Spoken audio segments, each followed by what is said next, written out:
신혜식 대표님, 네, 실제로 대한민국을 지금 망치는 사람은 한동훈이라고 보는데, 예, 그 한동훈이가 특검을 할 때에 제일 실무자 아닙니까?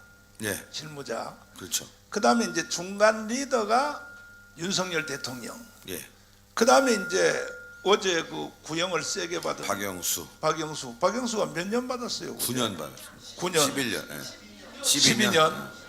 12년. 자, 그러면 윤석열 대통령은 이미 벌써 선거운동 기간 중에 공개 네. 토론할 때 나는 박근혜의 구속과 또 이명박의 구속을 나는 원치 않았다고 공개 선언을 했어요. 예, 자기는 원치 않았다고.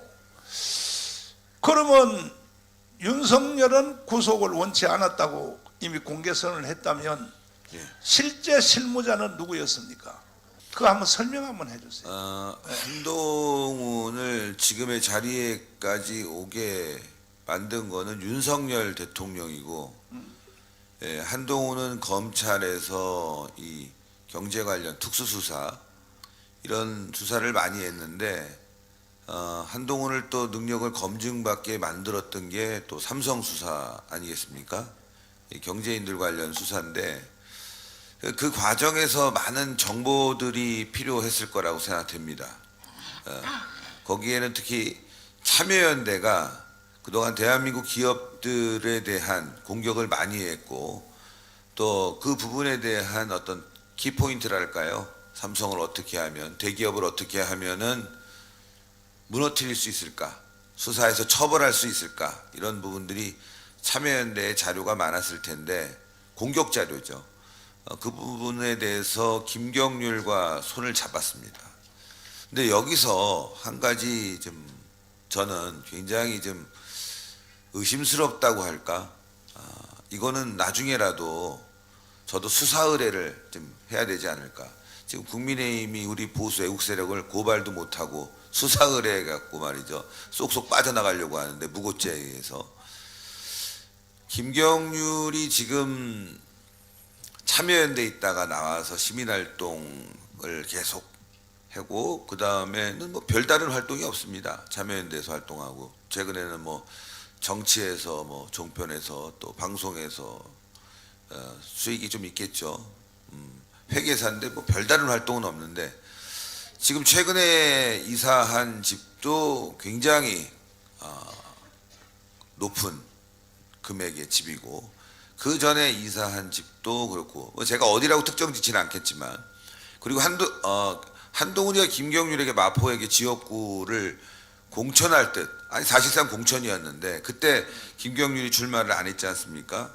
그래서 그때부터 무슨 관계냐, 저렇게 쉽게 공천을 주고, 그래서 삼성과 참여연대 관계 때부터 이어져 온 것이 아니냐 이렇게 생각했다가, 김경률이가 그 귀한 보석과 같은 정말 자기의 신분을 급상승시켜줄 공천을 받았음에도 불구하고, 사실상 받은 겁니다. 받았음에도 불구하고 출마하지 않겠다고 선언하면서, 일부에서는 김경률이가 굉장히 참 쿨하다, 멋있다 이런 얘기도 했지만, 거기에 바로 제가 좀 전에 말씀드렸던 삼성과 한동훈, 그리고 김경률의 재산이 얽혀 있는 듯한 그런 의혹을 받을 수뿐이 없다. 김경률이 수십억 원대의 집에 산다고 하는데, 현재 알려진 바로는 그 별다른 어떤 경제적 활동을 하지 않았음에도 불구하고 그런 많은 재산을 부동산으로만 가지고 있다는 게 굉장히 여러 가지로 좀 불편하다. 그래서 한동훈과 김경률의 그 삼성 수사에 뭔가 다른 부분이 있지 않는 거냐라는 세간의 의혹도 지금 계속 나오고 있는 거 아니겠습니까? 자, 그렇다면 어쨌건 한동훈과 김경률은 오랜 동안 서로 정보를 공유하고 그 이외에 끈끈한 인간관계 및 뭔가를 공유했을 가능성이 있다는 거죠. 그래서 한동훈의 이 순수성, 또 그리고 여러 가지 이제 검찰에서 정치에 넘어오기까지의 그 열정, 이 이면에 숨겨진 마각이 이제 드러날 때가 되지 않았나. 한동훈의 실체 이제 앞으로 계속 파헤쳐야 됩니다. 어떻게 그렇게 쉽게 윤석열 대통령을 배신하고 또 좌파와 손잡고 그리고 국민의힘과 보수파를 이렇게 배신했느냐라는 부분은 한동훈이 표면적으로 보여지는 것보다 내면에 숨겨진 또 지금 일부 여러 루머로 돌고 있는 이야기를 취합해 보면 이 사람이 보이는 것보다 훨씬 더 우리가 생각하는 것보다 훨씬 더 그늘이 많이 숨겨져 있다 이렇게 유추해 볼 수 있습니다. 이동호 이 빨갱이를 한번 모시겠습니다. 이동호 교수님, 예, 연세대학 나오셨죠? 예. 그런데 왜 연세대학은 기독교 학교인데 왜 연세대학 다니면서 북한에 지시 받았어요, 안 받았어요? 북한이 매일 한민전 방송으로 지시했죠. 그 투쟁 9호부터 네. 1월 1일에는 그 전년도 투쟁 평가와 그 다음에 금년도 어떻게 투쟁하라고 지시하고 투쟁 주제와 투쟁 9호까지 북한이 계속 지시했습니다. 자, 조금 저 기죽지 말고 말을 세게 해요. 뭐 맨날 빨갱이라고 하니까 죄인이 뭐 머리 들 수가 없죠. 근데 지금 현재 대한민국이 북한을 지지하고 개딸, 좌파, 주사파 합해서 이재명을 추종하는 사람이 국민의 절반이란 말이에요. 예. 절반. 이거 누가 책임져야 돼요?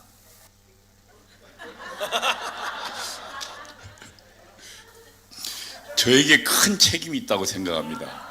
뭐 전적으로 제 책임은 아니지만 어쨌든 저에게 큰 책임이 있다고 생각하고 목사님이 맨날 빨갱이라고 놀려도 하여튼 그래도 열심히 그 주사파의 실체를 알리는 데 노력하고 있습니다.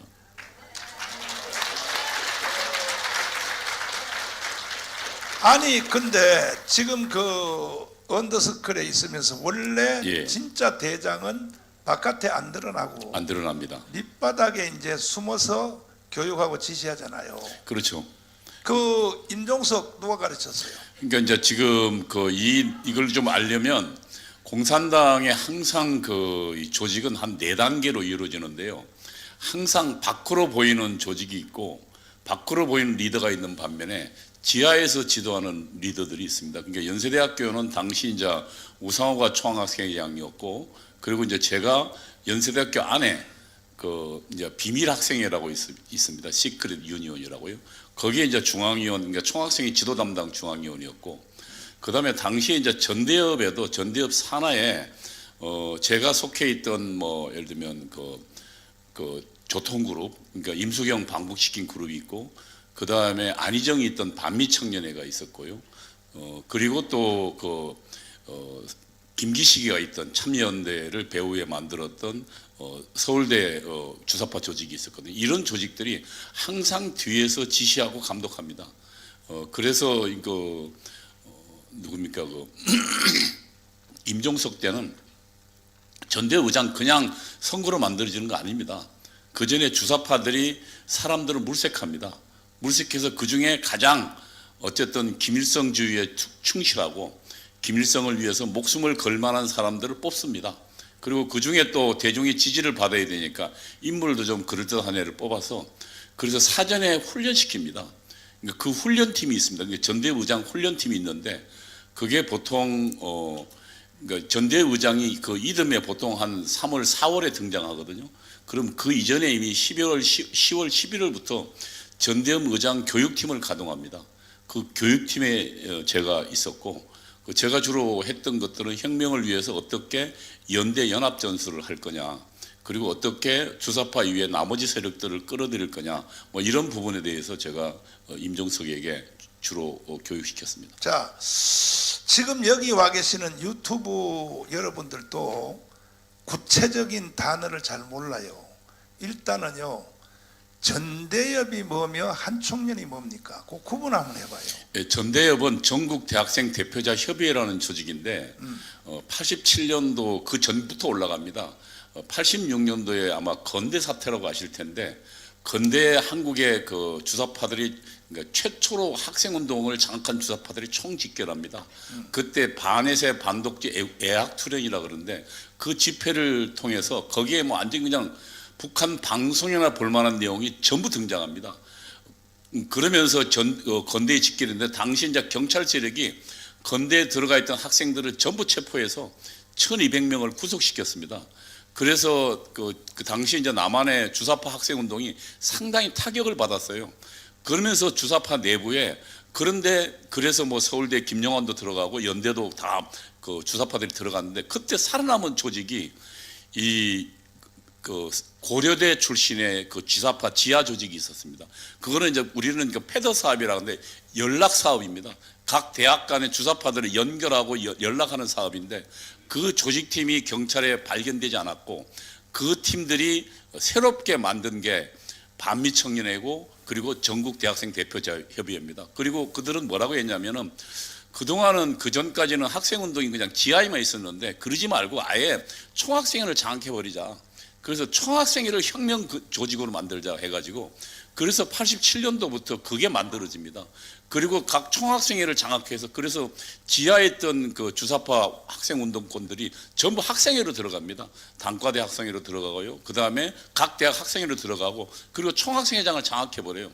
그리고 장악된 총학생회장들이 또 연합하고 만든 게 전대협입니다. 그러니까 전대협은 보기에는 그냥 대학생 총학생회장들의 연합조직이지만 그 안에는 주사파들이 배후에 있는 겁니다. 그러니까 저 같은 경우도 연세대학교 총학생회장은 우상호지만 우리 연세대학교 안에도 비밀학생회라고 주체 사상을 신봉하는 조직이 있었고 저희는 매일 5팀이 가동됐습니다. 여자들이요 5팀이 매일 북한 방송을 청취해서 그것을 매일 타이프로 쳤습니다. 그리고 그 내용들을 요약해서 저희들에게 가져오고 그럼 저희가 그것을 보고 밑으로 하보로 내렸습니다. 그래서 북한의 방송에서 한마디 지시하면 우리 전대협 라인을 통해서 전국에 쫙 뿌려졌습니다. 그 증거들이 당시에 그 전대협에 나온 신년사를 보면 북한의 한민전 신년사와 똑같습니다. 국어도 같고요. 그건 뭐 부인할 수 없는 사실입니다. 그와 같은 방식으로 전대협이 만들어졌고 한총련은 전대협보다 좀 더 높은 단계로 아예 그냥 공산당 조직을 만들자 해서 만든 게 한국 대학생 총학생 연합입니다. 그리고 거기에서는 뭐 그러니까 대학생 협의회라는 조직이 있는데 뭐 약간 조직에 관련된 협의회는 좀 느슨한 형태를 말하고 연합은 훨씬 더 아예 북한이 지시하고 한총련 의장이 지령하면 뭐든지 그대로 시행되도록 만든 게 연합입니다. 한총련은 바로 그런 조직입니다. 그러니까 전대협보다 훨씬 강한 조직이고 그리고 주사파에 대해서는 훨씬 더 강력한 그 의지를 갖고 있는 사람들입니다. 그러니까 이재명 주변에 있는 친구들이 이 한총련이거든요. 한총련은 폭력 투쟁도 불사하고 그리고 김일성이나 수령이 지시하면 뭐든지 대한민국 전복전을 벌이겠다. 폭력이든 뭐든 무장 봉기도 하겠다는 결의와 각오를 가진 세력이 한총련입니다. 그러니까 전대협보다 한총련이 훨씬 강한데 그 한총련이 이재명을 등이었고 지금 대한민국을 장악하고 있는 겁니다. 예.